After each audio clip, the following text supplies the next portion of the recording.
안녕하세요. 저는 30대 중반 여자입니다. 재혼으로 아들 하나, 딸 하나를 두었고요. 두 번째 남편과의 첫 만남은 남편이 하는 식당에 제가 자주 가면서부터였습니다. 저는 그때 첫 아이를 임신 중이었고요. 이런저런 사는 얘기들을 하면서 친해지게 되었죠. 그 아이는 첫 번째 남편과의 사이에서 생긴 아이였습니다. 첫 번째 결혼 생활은 쉽지 않았습니다.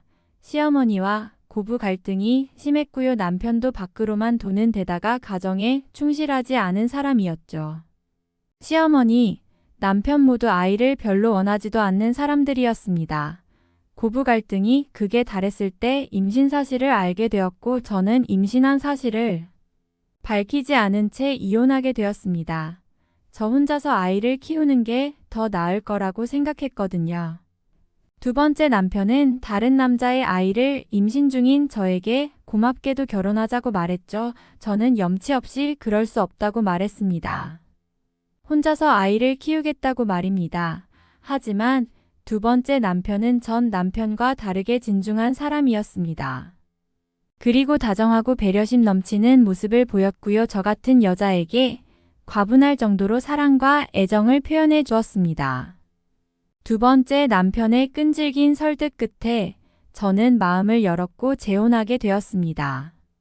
사실 전 남편과는 징글징글한 고부 갈등과 시어머니와 제 사이를 제대로 중재하지 못하는 전 남편의 무능함으로 헤어졌지만 두 번째 남편에게 제 전 남편은 죽었다고 말했습니다. 사실 살아있긴 하지만 제 마음속에서는 완전히 죽은 사람이나 마찬가지였기 때문이죠. 두 번째 남편의 시어머니와 함께 살면서 첫째 아들을 낳았고 2년 후 둘째 딸을 얻었습니다. 재혼한 남편과 시어머니, 아들과 딸과 함께 살게 되었습니다. 다만 시어머니께 제 아들이 전 남편과의 사이에서 생긴 아이라는 사실은 차마 말씀드리지 못했습니다. 자꾸만 거짓말을 하게 되는 것 같아서 마음 한켠이 무거웠습니다. 그렇지만 사실대로 밝혔을 때 벌어질 일이 감당이 되지 않을 것 같았습니다. 저도 행복해지고 싶었기 때문입니다. 저를 욕하실 분들도 계시리라 생각이 들지만 그때는 그게 최선의 선택이라고 믿었습니다. 남편도 사실을 밝혔을 때의 파장을 고려해서 진실은 묻고 속도 위반으로 결혼하는 것처럼 말씀드리기는 것이 좋겠다고 말했죠. 새로 꾸려진 우리 가족은 이전 결혼 생활과는 180도 다른 행복한 나날을 보냈습니다. 시어머니가 전과 다르게 너무나 좋으신 분이었거든요. 맛있는 음식 있으면 제 생각난다면서 챙겨주시고 예쁜 옷이 있으면 제 생각났다면서 사오시고요. 아이들 키우느라 힘들다고 집안일도 거의 시어머니께서 맡아주셨고요. 내가 뭐라고 이렇게 잘 해주시나? 나 정말 이렇게 행복해도 되나? 이런 생각이 들 정도로 하루하루를 보냈던 날들이었습니다. 그러던 중 시어머니께서 요가를 배우러 다니시게 되었습니다. 그곳에서 요가하면서 친해진 분들도 생기게 되었고요. 시어머니의 친구분들이 가끔 저희 집에도 놀러 오시기도 했습니다. 그런데 어느 날 저는 깜짝 놀랄 일이 생깁니다. 시어머니가 제 전 시어머니와 함께 집에 들어오시는 게 아니겠어요. 요가원에서 만난 사이라고 하셨습니다. 전 시어머니는 시어머니에게 제가 초혼인지 재혼인지 꼬치꼬치 물었고요. 시어머니는 아들이 적지 않은 나이에 만나서 한 초혼이라고 말씀하셨어요. 제가 식을 올리기 전에 이미 아이를 가졌다는 사실까지 이야기가 나오더군요. 저는 좌불안석이었죠. 왜 하필 이런 만남이 이루어진 걸까요? 전 시어머니는 한참을 저희 집에서 시어머니와 이야기를 하다가 집으로 돌아가면서 저에게 예나 지금이나 남자 홀리는 재주는 여전하네라고 비아냥대며 집을 나섰습니다. 그 이후로 저는 앞으로 어떻게 해야 하나 전 시어머니가 또 시어머니한테 이상한 말을 하면 어쩌나 불안감이 커져갔습니다. 어렵게 찾은 제 행복을 정말 지키고 싶었습니다. 남편은 첫째가 자신의 아들이 아님을 알면서도 사랑과 정성을 들여 아이를 양육했고요. 하늘에 있는 첫째의 아빠에게 항상 미안한 마음을 가지고 있다고 말하기도 했어요. 정말 좋은 아빠, 착한 남편이었지요. 얼마 후 전 시어머니가 집으로 찾아와서는 첫째 아들이 본인의 손주가 아니냐고 다짜고짜 묻더군요. 자기는 한눈에 딱 보면 안다면서 전 남편의 아들이 맞다고 생떼를 쓰더군요. 얼른 쫓아냈지만 언제 또 찾아올지 모른다는 생각이 들면서 저는 점점 더 불안해지기 시작했습니다. 예전 시모가 아이의 하굣길에 자꾸만 나타나기도 했고요. 또 이러면 경찰에 신고하겠다며 엄포를 놓기도 했지만 자꾸만 아이의 앞에 나타나는 횟수가 잦아졌습니다.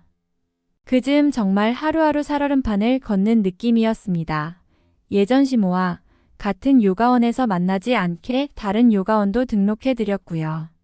제발 아무 일도 없기를 간절히 바라던 날들이었습니다. 그런데 얼마 후 전 남편이 갑자기 찾아왔습니다. 제 아들이 자신의 아이라 하더군요. 저는 일단 그럴 리 없다 했습니다. 그랬더니 자기한테 100% 증거가 있다고 자신있게 말하더군요. 알고 보니 전 시모가 DNA 검사를 저 몰래 했더라고요. 전 남편과 99.8% 유전자가 일치하고요. 전 시모가 아이에게 자주 나타날 때 불안하다 싶었는데 하늘이 무너지는 것 같았습니다.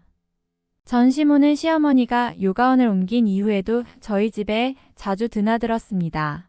아들을 보고 인물이 누굴 닮아 훤하다느니 대통령 감이니 그런 말들을 늘어놓기 일쑤였죠. 전 시어머니와 시어머니가 함께 있는 모습을 볼 때면 정말 미칠 것 같았습니다. 저는 전 시어머니에게 제 집에 그만 오시라고 말했습니다. 하지만 전 시어머니는 아들을 자기의 집에 보내라고 합니다. 재혼 후 시어머니께 말하겠다고 엄포를 놓기도 하고요. 제가 시간을 달라고 사정하며 부탁했지만 빨리 아이를 보내라는 말뿐이었어요. 며칠 후 전 남편의 아내에게 만나자는 연락이 왔습니다. 전 남편도 저와 이혼 후 재혼해서 살고 있다고 알고는 있었습니다. 저는 너무나 이기적인 그쪽 집안 사람들에게 정내미가 떨어졌었죠. 그런데 남편의 재혼녀가 절 왜 보자는 건지. 긴장되는 마음으로 약속 장소로 나갔고요. 약속 장소에 가자 전 남편이 있었습니다. 저는 전 남편에게 가서 따졌죠. 당신들 마음대로 아이를 데려가겠다고? 정말 이기적이다. 라고 하자 전 남편은 그럼 당신은 뭐? 당신과 나 사이에서 태어난 아이 이혼 전에 임신한 걸 알면서 왜 숨겼어? 라고 묻더라고요. 그땐 우리 서로 사랑했지 않았냐면서 말이에요. 하지만 전 시모가 저에게 어떻게 했는지 다 알았으면서도 제 편을 들어주거나 절 보호해주는 말 단 한 번도 한 적 없었습니다. 전 남편은 그때는 미안했다면서 사과 아닌 사과를 하는데요. 그다지 진정성은 느껴지지 않았습니다. 저는 전 남편을 설득했습니다. 당신도 재혼했으니 아이를 가지면 되지 않냐고요? 그리고 어차피 저와 살 때도 시어머니는 아이를 갖지 말라는 분이셨지 않냐고 물었습니다. 그러자 남편에게서 돌아온 대답은 충격적이었습니다. 자신은 몇 년 전 교통사고가 났고 아이를 가질 수 없게 되었다는 것이었습니다. 그러면서 자기의 아이를 다른 놈 손에 키울 수 없다고 난리를 치는 겁니다. 그런데 그때 전 남편의 아내가 나타났습니다. 저는 이 여자가 도대체 절 왜 보자고 한 것인지 물었죠. 그런데 제 재혼한 남편에게도 연락을 했다는군요. 제가 제발 바라지 않던 상황이 펼쳐졌습니다. 남편이 바로 근처에서 저와 전 남편의 대화를 모두 들어버렸습니다. 남편은 전 남편이 죽었다고 말했던 저에게 큰 실망을 한 듯 보였어요. 제가 큰 거짓말을 했던 건 사실이고 부부간 신뢰에 금이 갈 수 있으니까요. 그 일이 있은 후부터 남편의 행동이 좀 달라지기 시작했습니다. 혼자 있을 때 첫째가 자신의 아이라고 주문을 외는 듯한 행동을 하질 않나. 표정이 어둡고 웃음도 잃어갔습니다. 저도 어느 정도 이해는 갔고 미안한 마음이 컸습니다. 어쨌든 죽었다고 한 전 남편이 저렇게 버젓이 살아있었으니까요. 남편은 전 남편과 한 동네에 살기 불편하니 이사를 가자고 했습니다. 저도 그러자고 했고요. 저는 지금 남편에게 미안함과 고마운 마음이 들었고요. 제가 더 잘해야겠다는 생각이 들더군요. 전시모는 재혼한 시어머니와 요가원이 달라졌음에도 불구하고 계속 저희 집에 드나들었어요. 저는 너무 불편하고 무슨 말을 할지 너무나 불안했습니다. 하루하루가 정말 지옥이었던 것 같아요.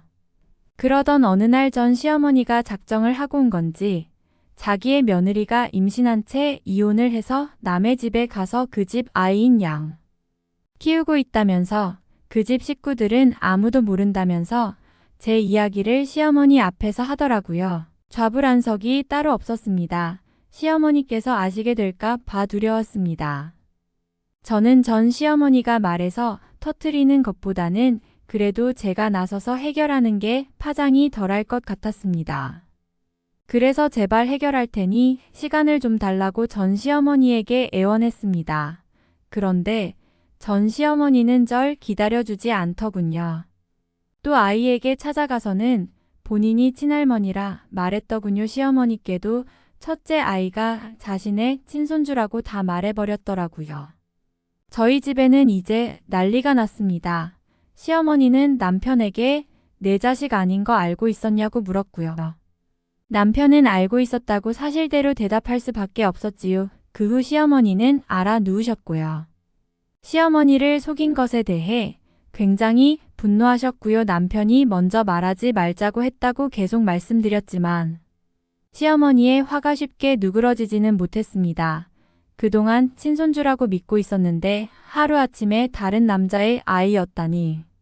충격받지 않으신다면 그게 더 이상한 일이겠죠. 어디 여자가 없어서 저런 여자를 데려왔냐면서 화내셨습니다. 나가라며 고래고래 고함 지르시고 결국 혼절하셨습니다. 그 후로도 남편은 제 편을 들어주며 시어머니를 모신 정성을 생각해서 넘어가 달라고 계속 설득했고요. 남편은 아이가 자신의 자식이라고 어머님께 지속적으로 말씀드리고 있었습니다. 전 시어머니는 아이 앞에 여전히 나타났고 아이를 데리고 가려고 했던 사실도 알게 되었습니다. 저는 전 시어머니의 집으로 찾아가게 됩니다. 어머니가 다 알게 되어서 속 시원하냐고 물으니 전 시어머니는 이제 제대로 일이 돌아가겠다고 말합니다. 전 남편의 재혼녀까지 나서서 제 아이의 친아빠, 친할머니가 누군지 알 권리가 있다고 말을 합니다. 대체 이 여자까지 나서서 왜 이러나? 라는 생각이 들더군요. 제가 권리? 라면서 헛웃음을 지으니 전 남편이 웃지 마. 난 아이 아빠야 충분히 권리 있어 라고 말을 합니다. 전 남편의 시어머니 편들기는 여전하더군요. 저는 아이는 그쪽 집안이랑 상관없어요. 더 이상 제 아이 건드리지 마세요. 또 그런 짓을 하면 가만두지 않겠다고 말하고 그 집을 나와버렸습니다. 그런 일들을 겪으면서 집안의 분위기는 냉랭해질 수밖에 없었습니다. 시끌시끌하고 다정했던 집안 분위기는 썰렁해졌고요. 아이들이 바뀐 분위기에 눈치를 보는 것도 느껴졌습니다. 시어머니는 시아버지 제삿날에 제 첫째 아이는 절도하지 못하게 하시더군요. 며칠 후 집에 법원에서 변론 기일 소환장이 날아왔습니다. 친자 확인 소송을 걸다니요.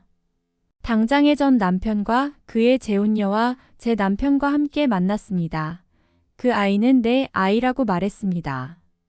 그러자 전 남편의 재혼녀가 자신이 변호사를 통해 알아보니 자기네 쪽의 승산율이 90% 이상이라고 하는 겁니다.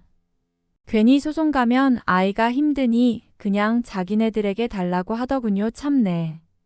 아이가 무슨 주고받는 물건도 아닌데 어이가 없었습니다. 전 남편이 정말 저에게 이러면 안 될 것 같은데라는 생각이 들었습니다. 정말 저를 단 한순간이라도 사랑했다면 사랑했던 사람에게서 이렇게 아이를 뺏어가는 것 말도 안 되는 일이라는 생각이 들었습니다. 전 남편과 헤어지는 상황에서 정말 아이를 포기할 수도 있었습니다. 하지만 전 포기하지 않았고 아이를 지켜냈고요. 그 아이는 제 목숨과 같은 아이였습니다. 전 남편은 무조건 양보하라는 말뿐이었습니다. 여전히 저를 향한 배려는 눈꼽만치도 찾아볼 수 없는 인간이었습니다. 자신이 잘 키우겠다고요. 제 남편이 아이가 받을 상처를 조금도 생각하지 않냐고 말했습니다. 그러자 전 남편의 재혼녀는 어차피 비밀 같은 건 없다며 어차피 아이도 나중에는 다 알게 될 일이라고 합니다. 어차피 친손자 아닌 것도 그 집안에서 다 알게 됐을 텐데 차라리 자신들이 키우는 것이 훨씬 나을 거라고 합니다. 천륜을 어떻게 끊겠냐면서 말하는데 지금 천륜을 끊는 사람은 바로 당신들이 아니냐고 말했습니다. 정말 그들을 저주하는 마음이 들었습니다. 어떻게 이렇게 악독한 사람들이 있는지 말입니다. 정말 왜 저에게 이런 일들이 생기는 건지 저는 행복하면 안 되는 사람일까요? 저는 아이를 절대 그들에게 뺏기고 싶지 않은 마음뿐이었습니다. 그렇지만 집에 와서 남편의 속마음을 듣게 되었습니다. 남편은 아이를 그 집에 보내는 게 어떻냐고 말을 합니다. 아이의 아버지가 죽은 줄로만 알았는데 살아있다는 사실을 알게 된 후로는 마음이 불편했다고요. 그리고 어머님 또한 아이에 대해 알고 나서부터는 아이에게 대하는 태도가 많이 차가워지셨고요. 여기서 눈치 보는 것보다는 차라리 그 집에 보내는 게 더 낫지 않겠냐며 저에게 말을 했습니다. 언제는 자기 아들이라면서 말할 때는 언제고 이제 와서 이렇게 말을 바꾸는 남편에게 참 섭섭하더군요. 그 무렵에 이제 동네에까지 소문이 퍼져나가게 되었고요. 시어머니는 아이를 그 집에 빨리 보내라고 한바탕 난리가 나게 됩니다. 동네 창피해서 못 살겠다고요. 그래서 저는 무릎 꿇고 시어머니께 빌었습니다. 저는 아이 없이는 살 수가 없다고요. 제발 같이 살 수 있게 해달라고 빌고 또 빌었습니다. 시어머니는 며느리 잘 못 들여서 동네 망신 다 당한다면서 이제 아이를 보지 않겠다고 하셨습니다. 시어머니는 아이를 보내지 않을 거면 이혼하라고 하셨습니다. 남편은 시어머니의 반응이 당연한 거라고 말을 합니다. 아이를 그 집에 하루빨리 보내자고요. 그리고 저는 그것을 감내해야 한다고 말합니다. 저는 시어머니도 시어머니지만 이렇게 변해버린 남편에게 더 큰 배신감을 느꼈습니다. 친아들처럼 생각한다고 말했을 때는 언제고 아이를 그렇게 쉽게 그 집에 보내라는 말을 할 수 있을까요? 남편은 말로만 아빠였지 진심으로는 아빠가 아니었던 것 같습니다. 남편은 자신도 노력했다고 합니다. 그런데 생부가 살아있다는 사실을 알게 된 이후부터는 자꾸만 생부가 떠오르고 불편해지는 감정을 느끼게 되었다고 합니다. 저도 그럴 수 있겠다는 생각이 들었고 이해해보려고 노력했습니다. 하지만 제 아이와 제가 어렵사리 이룬 이 가정을 망가뜨리고 싶지 않았습니다. 남편은 이혼은 절대 하고 싶지 않고 아이는 보내야 한다는 입장이었지요. 법적으로 이혼한 날로부터 300일 이내에 태어난 아이는 전 남편의 아이로 추정한다고 합니다. 결국 소송에서 저는 졌고 아이는 전 남편에게 보내게 되었습니다. 제 아이를 이렇게 쉽게 빼앗길 수 있는 걸까요? 별안간 나타나 어떻게 제 목숨보다 귀하게 키운 아이를 데려갈 수 있게 해주는 이런 법이 어디 있을까요? 정말 억울하고 분합니다. 무엇보다 아이가 겪을 상처가 너무나 걱정이 됩니다. 왜 저에게 이런 시련이 닥치는지요? 저는 아이를 다시 데리고 올 방법을 찾으며 지내고 있습니다. 지금까지 저의 사연을 들어주셔서 고맙습니다. 여러분들께서는 가족과 맺어진 인연을 잘 이어가셔서 행복하고 단란한 가정을 잘 꾸려가시기를 바라겠습니다.